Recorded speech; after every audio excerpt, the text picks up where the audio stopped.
மெஸ்ஸியை பற்றி சொல்கிறேன். மெஸ்ஸி ஆடிய 5வது வேர்ல்ட் கப், அவன் ஆடிய மற்ற வேர்ல்ட் கப்ல எல்லாம் அவன் தான் மேன் ஆஃப் த மேட்ச். அவன் தான் மேன். ஆனா அவனை பத்தி தெரியுமா? அவன் ஒரு கர்ஸ்ட் பிளேயர், அவன் ஒரு சபிக்கப்பட்ட பிளேயர்.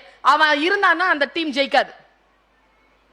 அப்படி ஒரு ஒரு ஒரு சொல்லிடுவாங்கல்ல, அப்படி சொல்லுவாங்க, அவன் வந்தா உருப்படாது அப்படின்னு. அந்த மாதிரி இந்த வேர்ல்ட் கப்பை நாங்க திறந்து உட்கார்ந்தோங்க.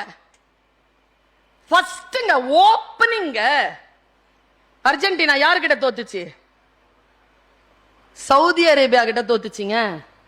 சவுதி அரேபியாவுக்கும் ஃபுட்பாலுக்கும் வேர்ல்டு கப்ல தொடர்பே இல்லைங்க. தோத்தாங்க அவன். நான் யோசித்து பார்க்கிறேன், தோற்ற ஒருத்தன் அப்புறமா இன்ஸ்டாகிராம் செக் பண்ணிக்கிட்டே இருக்கிறேன், ஹூ இஸ் மெஸ்ஸி, யாரா நீ யாரா நீ யாரா நீ ஃப்ரஸ்ட்ரேட் பண்றாங்க. அவன் ஒன்னும் செய்யலைங்க. அவன் டேட்டாவை மட்டும் அப்படியே பார்த்துக்கிட்டே இருந்தான், ஸ்ட்ராட்டஜியை பார்த்துக்கிட்டே இருந்தான். கடைசியா பிரான்ஸோட வந்து நிக்கிறான். 7 கோல் போட்டாங்க. அவன் தாங்க ஜெயிச்சான். வேர்ல்ட் கப் அவன் கிட்ட போயிடுச்சு. நான் ஏன் இந்த மெஸ்ஸியை பத்தி சொல்றேன் தெரியுமா? he is a subject for me today. அவனுடைய ஒரு போட்டோ வேர்ல்டு ஃபேமஸ் ஆன இன்னைக்கு இந்த வருஷத்தினுடைய இன்ஸ்டாகிராமனுடைய ட்ரெண்டிங் போட்டோ அவனுடைய போட்டோ. அது என்ன போட்டோ பாருங்க. அவன் மேன் ஆஃப் த மேட்ச் இருக்கும்போது அப்படி முத்தம் கொடுத்துட்டு இருப்பான் அந்த கப்பை. அவன் முகத்துல ஒரு சோகம் இருக்கு.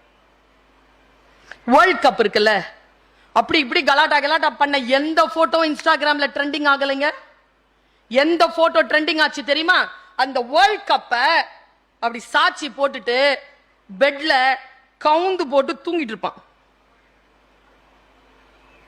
இந்த உலகத்துல அவன் சொன்ன விஷயம் என்ன தெரியுமா? இளைஞர்களுக்கு சொல்கிறேன், அவனுடைய கோல் வேர்ல்ட் கப்.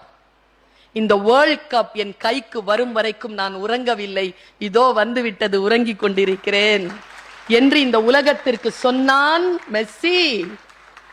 மெஸ்ஸி என்பவன் வெறும் ஒரு சாதாரண நீங்கள் கொண்டாடக்கூடிய, நீங்கள் ஷர்ட் போட்டுக்கிட்டு மெஸ்ஸி என்று சொல்லக்கூடியவன் மட்டும் இல்லை.